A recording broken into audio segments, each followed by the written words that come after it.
Good morning friends. कैसे हैं आप सभी। मैं आपका दोस्त, आपका साथी बी.एस. तरकर आज फिर एक शानदार समरी लेकर आया हूं। कश्मीर विवाद। आइए सुनते हैं इसे। कश्मीर पर अधिकार को लेकर भारत और पाकिस्तान के बीच 1947 से जारी है। भारत में विलय के लिए विलयपत्र पर दस्तखत किए थे।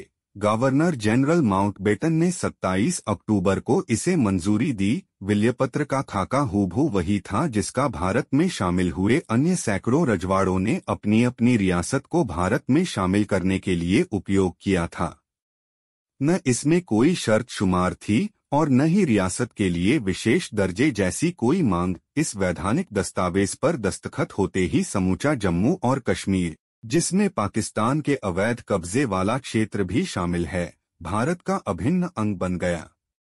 यह उस क्षेत्र पर विवाद है जो भारत और पाकिस्तान के बीच 3 युद्धों और कई अन्य सशस्त्र झड़पों में आगे बढ़ा। भारत इस क्षेत्र के लगभग 45% भूभाग को नियंत्रित करता है, जिसमें जम्मू कश्मीर घाटी, लद्दाख का अधिकांश भाग, सियाचिन ग्लेशियर और इसकी 70% आबादी शामिल है। पाकिस्तान लगभग 35% भूमि क्षेत्र को नियंत्रित करता है, जिसमें पाक अधिकृत जम्मू कश्मीर और गिलगित बल्तिस्तान शामिल हैं, और चीन शेष 20% भूमि क्षेत्र को नियंत्रित करता है, जिसमें अक्साई चिन क्षेत्र, ज्यादातर निर्जन ट्रांस काराकोरम ट्रैक्ट और डेमचोक सेक्टर का हिस्सा शामिल है। इस खूनी खेल को देखकर कश्मीर के शासक राजा हरिसिंह भयभीत होकर जम्मू लौट आए। वहां उन्होंने भारत से सैनिक सहायता की मांग की, लेकिन सहायता पहुंचने में बहुत देर हो चुकी थी।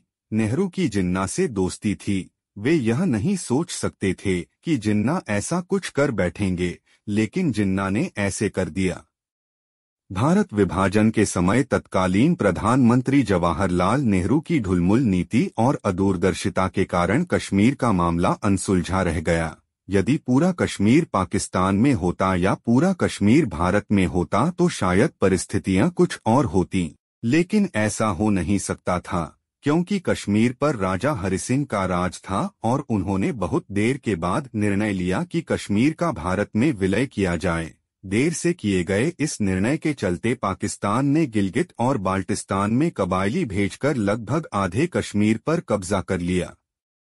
भारतीय सेना पाकिस्तानी सेना के छक्के छुड़ाते हुए उनके द्वारा कब्जा किए गए कश्मीरी क्षेत्र को पुनः प्राप्त करते हुए तेजी से आगे बढ़ रही थी कि बीच में ही 31 दिसंबर 1947 को नेहरू जी ने यूएनओ से अपील की कि वह पाकिस्तान के उत्तर पश्चिमी लुटेरों को भारत पर आक्रमण करने से रोके।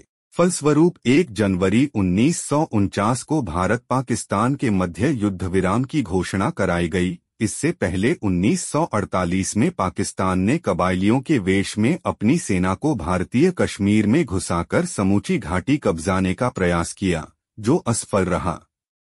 नेहरू जी के यूएनओ में चले जाने के कारण युद्ध विराम हो गया और भारतीय सेना के हाथ बंध गए, जिससे पाकिस्तान द्वारा कब्जा किए गए शेष क्षेत्र को भारतीय सेना प्राप्त करने में फिर कभी सफल न हो सकी। आज कश्मीर में आधे क्षेत्र में नियंत्रण रेखा है तो कुछ क्षेत्र में अंतर्राष्ट्रीय सीमा से लगातार फायरिंग और घुसपैठ होती रहती है। इसके बाद पाकिस्तान ने अपने सैन्य बल से 1965 में कश्मीर पर कब्जा करने का प्रयास किया, जिसके चलते उसे मुंह की खानी पड़ी। इस युद्ध में पाकिस्तान की हार हुई। हार से तिलमिलाए पाकिस्तान ने भारत के प्रति पूरे देश में नफरत फैलाने का कार्य किया और पाकिस्तान की समूची राजनीति ही कश्मीर पर आधारित हो गई, यानी कि सत्ता चाहिए तो कश्मीर को कब्जाने की बात करो। इसका परिणाम यह हुआ कि 1971 में उसने फिर से कश्मीर को कब्जाने का प्रयास किया। तब तत्कालीन प्रधानमंत्री इंदिरा गांधी ने इसका डटकर मुकाबला किया और अंततः पाकिस्तान की सेना के 1 लाख सैनिकों ने भारत की सेना के समक्ष आत्मसमर्पण कर दिया और बांग्लादेश नामक एक स्वतंत्र देश का जन्म हुआ। इंदिरा गांधी ने यहाँ एक बड़ी भूल की। यदि वे चाहती तो यहाँ कश्मीर की समस्या हमेशा हमेशा के लिए सुलझ जाती, लेकिन वे जुल्फिकार अली भुट्टो के बहकावे में आ गईं और 1 लाख सैनिकों को छोड़ दिया गया। इस युद्ध के बाद पाकिस्तान को समझ में आ गई कि कश्मीर हथियाने के लिए आमने सामने की लड़ाई में भारत को हरा पाना मुश्किल ही होगा।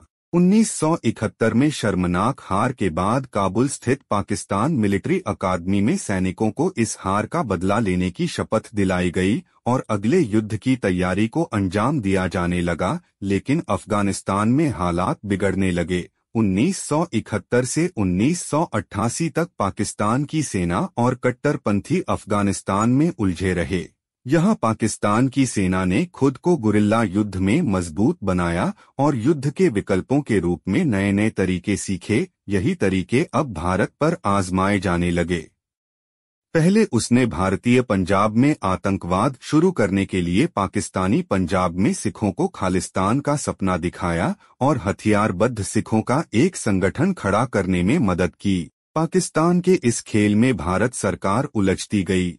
स्वर्ण मंदिर में हुए दुर्भाग्यपूर्ण ऑपरेशन ब्लू स्टार और उसके बदले की कार्रवाई के रूप में 31 अक्टूबर 1984 को श्रीमती इंदिरा गांधी की हत्या के बाद भारत की राजनीति बदल गई। एक शक्तिशाली नेता की जगह एक अनुभव और विचारहीन नेता राजीव गांधी ने जब देश की बागडोर संभाली तो उनके आलोचक कहने लगे थे कि उनके पास कोई योजना नहीं और कोई नीति भी नहीं है।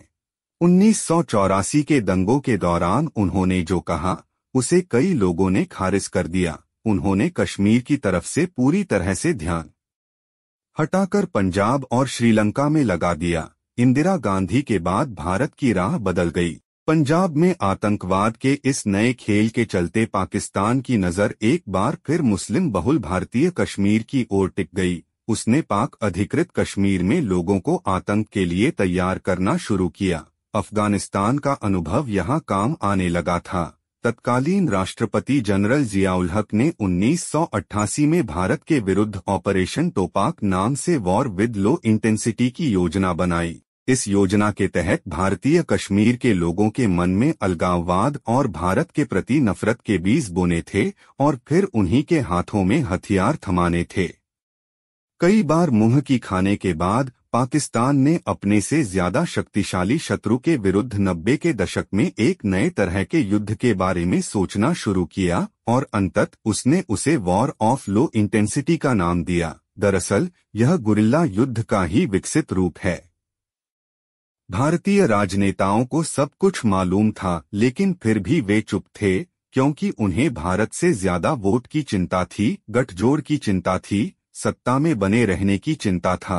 भारतीय राजनेताओं के इस ढुलमुल रवैये के चलते कश्मीर में ऑपरेशन तोपाक बगैर किसी परेशानी के चलता रहा और भारतीय राजनेता शुतुरमुर्ग बनकर सत्ता का सुख लेते रहे। कश्मीर और पूर्वोत्तर को छोड़कर भारतीय राजनेता सब जगह ध्यान देते रहे। ऑपरेशन तोपाक पहले से दूसरे और दूसरे से तीसरे चरण में पहुंच गया। अब उनका इरादा सिर्फ कश्मीर को ही अशांत रखना नहीं रहा, वे जम्मू और लद्दाख में भी सक्रिय होने लगे। पाकिस्तानी सेना और आईएसआई ने मिलकर कश्मीर में दंगे कराए और उसके बाद आतंकवाद का सिलसिला चल पड़ा। पहले चरण में मस्जिदों की तादाद बढ़ाना, दूसरे में कश्मीर से गैर मुस्लिमों और शियाओं को भगाना और तीसरे चरण में बगावत के लिए जनता को तैयार करना। अब इसका चौथा और अंतिम चरण चल रहा है। अब सरेआम पाकिस्तानी झंडे लहराए जाते हैं और सरेआम भारत की खिलाफत की जाती है, क्योंकि कश्मीर घाटी में अब गैर मुस्लिम नहीं बचे और न ही शियाओं का कोई वजूद है। कश्मीर में आतंकवाद के चलते करीब 7 लाख से अधिक कश्मीरी पंडित विस्थापित हो गए और वे जम्मू सहित देश के अन्य हिस्सों में जाकर रहने लगे। इस दौरान हजारों कश्मीरी पंडितों को मौत के घाट उतार दिया गया। हालांकि अभी भी कश्मीर घाटी में लगभग 3000 कश्मीरी पंडित रहते हैं, लेकिन अब वे घर से कम ही बाहर निकल पाते हैं। इस समरी में इतना ही, आगे और भी समरी आपके लिए लेकर आते रहेंगे। अगर आप चैनल पर नए हैं तो चैनल को सब्सक्राइब करें, साथ ही अपनों को शेयर करना ना भूलें। मिलते हैं अगली समरी के साथ, तब तक के लिए नमस्कार। जय हिंद, जय भारत।